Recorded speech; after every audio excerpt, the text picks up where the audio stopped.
केशव प्रसाद मौर्य।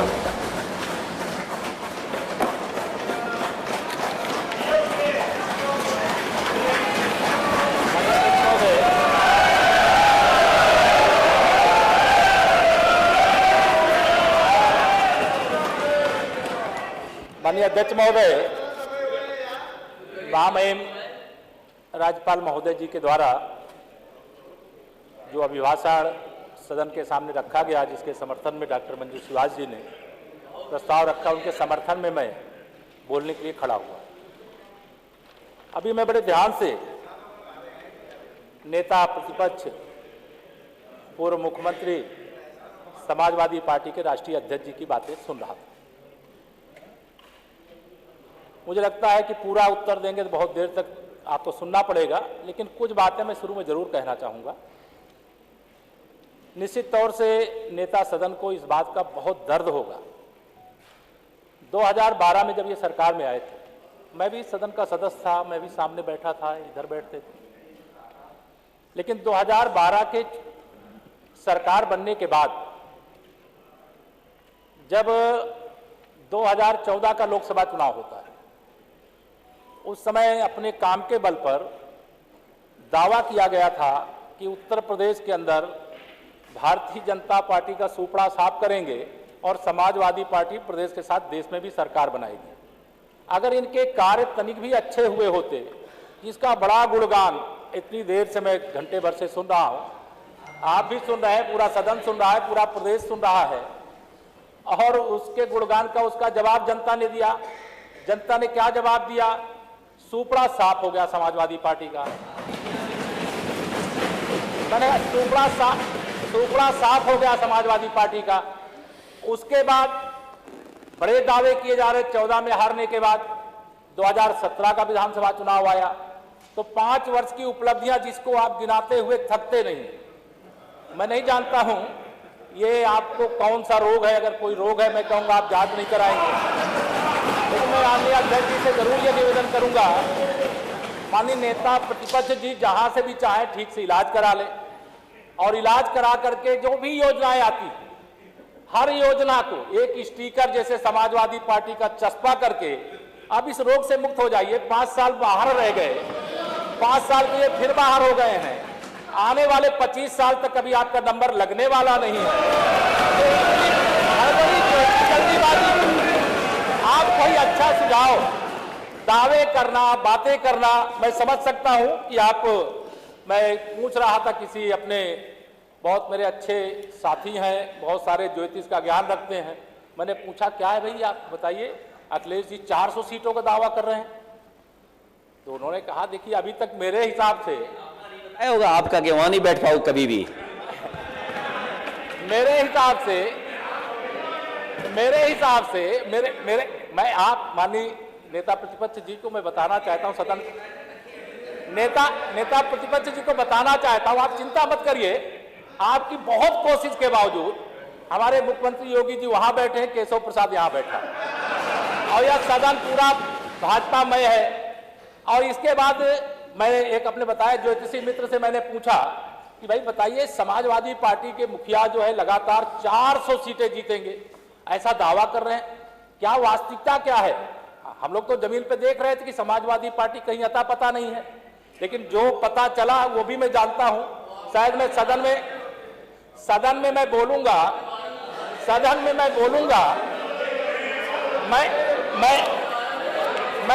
में बोलूंगा। अरे इतना मत देखिए, शांत सुन ले। अभी हम लोग नेता प्रतिपक्ष को बड़ा ध्यान से सुना, नेता प्रतिपक्ष को आप सब लोग शांत हैं, थोड़ा आप भी सुन लेंगे तो अच्छा रहेगा। चुनाव शांत रहिए। 400 सीटों का दावा कर रहे थे, अब 400 सीटों का दावा करते करते 111 में सिमट गए। अब अभी आरोप लगा रहे थे कि भारतीय जनता पार्टी यानी सरकार केवल जातियों और धर्मों में नहीं बल्कि विपक्ष में भी भेद डालती है। अब ये मत कहना कि अगर आपके यहाँ कोई फूट पड़ जाए, कोई अलग हो जाए, तो हमारे ऊपर आप आरोप लगाए कि हमने ऐसा कर दिया है। हमको ये करने की आवश्यकता नहीं है। आप अपना परिवार, अपनी पार्टी को आप अपने वहां के अभी आप संभालिए, मैं कह रहा हूं ना संभालिए। बहुत सारे लोग मेरे संपर्क में आ चुके हैं। मेरे बहुत सारे संपर्क ना तो उधर कुछ खाली ना हो जाए, इसकी चिंता करिएगा। इसलिए मैं आपके सामने माननीय अध्यक्ष जी आपके माध्यम से यहाँ कहना चाहता हूँ, इस बार का विधानसभा चुनाव बड़ा रोचक था। मैं वास्तव में आश्चर्य करता था कि अगर एक बार का दावा 2014 का जो आपने किया था, मैं सुनता था उसको, मैं इसी सदन में बैठा था और संयोग से उस समय मुझे उस राजनीति में पहली बार मैं विधानसभा में आया था और उस समय आया था जब समाजवादी पार्टी की लहर थी, उस सीट से आया था जिसके आपको बड़े गुणगान दिखाई दे रहे हैं, उसकी मैं जानता हूं क्या स्थिति है। लेकिन आप भरोसा रखिए, आपको 25 साल तक केशव प्रसाद सत्ता में आने नहीं देगा, आप इसका भरोसा रखिए। आप विपक्ष, आप श्री अखिलेश जी हमारे बड़े अच्छे, आपको मैं पसंद करता हूं, लेकिन अध्यक्ष बोले हम आ पाए ना आ पाए, ये हमारे माननीय सदस्य लोक भवन में कब बैठ पाएंगे? कि लोक भवन में तो कमल खिल चुका है और वो कमल खिला रहेगा। और देखिए माननीय अध्यक्ष जी, साइकिल पंचर हो गई है तो अब पंचर को ठीक कराने की जो आपकी साइकिल है उसको शायद उत्तर प्रदेश जनता ठीक करेगी नहीं, इसलिए मैं लोक भवन में कब बैठूंगा? लोक भवन में हम लोग, ये पीडब्ल्यूडी मिनिस्टर रहे, ये भूल गए इनके जिले की मुख्यालय की सड़क किसने बनाई? आपने बनाई? बताइए बताइए। फोर लेन किसने बनाई बताइए? अध्यक्ष जी मैं आप कृपया करके आपस में डिबेट नहीं करें, आपस में डिबेट नहीं करें। कृपया करके नेता प्रतिपक्ष पूर्व मुख्यमंत्री जी को ये बता दीजिए, ये 5 साल सत्ता में नहीं रहे, आगे 5 साल के लिए फिर विदा हो चुके हैं।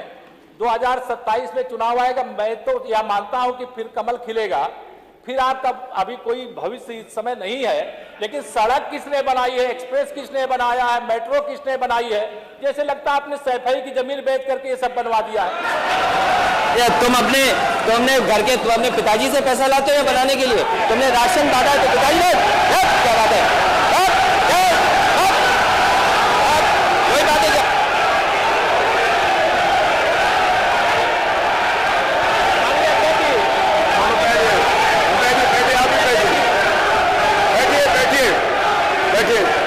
आप भी बैठे, राजेश जी आप भी बैठे, सब लोग बैठे, आप भी बैठिए, सब लोग, नेम जी बैठिए, राजीव बैठो, आप भी बैठिए प्लीज, आप भी बैठे, आप बैठिए, आप बैठिए, जवाब हो गया, उन्होंने दे दिया, आप बैठिए, आप हो गया जवाब, वो नेता है ना माननीय अखिलेश जी ने दे दिया, आप बैठिए, आगे बातचीत चलने दीजिए, बैठिए। नहीं कड़वी बात अगर कही है तो कड़वी बात सुनिए भी ना, दोनों बात, आपने भी कड़वी बात कही, उन्होंने सुनी, उन्होंने कड़वी बात की, आप सुनिए, बैठिए मनीष जी, मनीष सिंह जी बैठिए, आप भी बैठे, सब लोग बैठे। अध्यक्ष जी,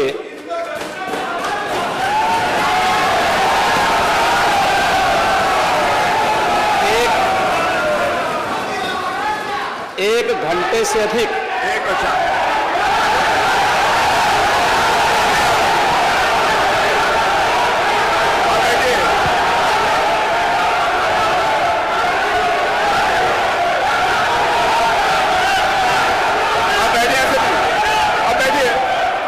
माननीय अध्यक्ष जी, नेता सदन खड़े हैं, माननीय आप अनुमति दे चुके हैं, उसके बाद ये शोर शराबा ठीक नहीं है, ये उचित बात नहीं। अध्यक्ष जी, 1 घंटे से अधिक पूरा सदन माननीय नेता प्रतिपक्ष को सुनता रहा, बड़ी शालीनता के साथ उन्होंने अपनी बात कही। विपक्ष के नेता का जो दायित्व था, उन्होंने अपने कर्तव्यों का निर्वहन किया, हम लोगों ने सुना। इस सदन में और सरकार के उप मुख्यमंत्री अपनी बात को रख रहे हैं, बीच में रनिंग कमेंट्री का मतलब क्या है? और दूसरा, एक सम्मानित नेता के खिलाफ असभ्य शब्दों का प्रयोग हो, तो शब्द का प्रयोग हो, तो ठीक नहीं है। और मैं बड़ी विनम्रता से कहूंगा नेता प्रतिपक्ष को कि आपको इतना उत्तेजित नहीं होना चाहिए। देखिए, सफाई की बात नहीं कर रहा हूं मैं, सवाल सफाई का नहीं है। हम देखिए, हम लोग भी जो विकास कार्य करा रहे हैं या आपकी सरकार के समय जो विकास कार्य हुए होंगे, ये हमारी ड्यूटी थी। सरकार सरकार होती है और हर सरकार को अपनी उपलब्धि को कहने का अधिकार है। माननीय उप मुख्यमंत्री जी ने बिल्कुल सही कहा कि विकास, आपने कहा, आप विकास की जब चर्चा हुई तो उन्होंने जो बातें कही बिल्कुल ठीक ढंग से की थी। आपके यहां के दूसरे नेता या जब माननीय उप मुख्यमंत्री का यहां पर भाषण संपन्न होता, उसके बाद अपनी बात आप लोग कह सकते थे। लेकिन देखिए, मैं कल भी देख रहा था, कल माननीय वित्त मंत्री जब यहां पे जवाब देने के लिए खड़े हुए, उन पर जिस तरीके की भाषा का प्रयोग उस समय किया गया, आज फिर हम देख रहे हैं। देखिए, लोकतंत्र में हर सदस्य को सदन में अपनी बात रखने का पूरा अधिकार है, और अगर आप कहेंगे तो कैसे इस बात की अपेक्षा रखते हैं कि इस पार से उसका जवाब नहीं मिलेगा। पूरे 1 घंटे से अधिक समय तक पूरा सदन और खासतौर पर सत्ता पक्ष से जुड़े हुए सभी मान्य सदस्यों ने आपकी बात को बहुत ध्यान से सुना। देखिए, सहमत होना ना होना अपना विषय है, नहीं, सवाल दूसरा नहीं। देखिए, सवाल, देखिए, सफाई भी इसी प्रदेश का हिस्सा है। अध्यक्ष महोदय, सवाल ये नहीं है, मैं सुनने को तैयार हूं। अच्छा, मुख्यमंत्री जी बोल रहे हैं, सफाई भी तो इसी प्रदेश का हिस्सा है। नहीं, सफाई, देखिए, भाषा आप उसको बाद में बोल सकते हैं। देखिए, हमारी सहमति असहमति हो सकती है, देखिए, हमारी असहमति असहमति हो सकती है किसी बात पर, हम बाद में इस बात को करेक्शन करा सकते हैं।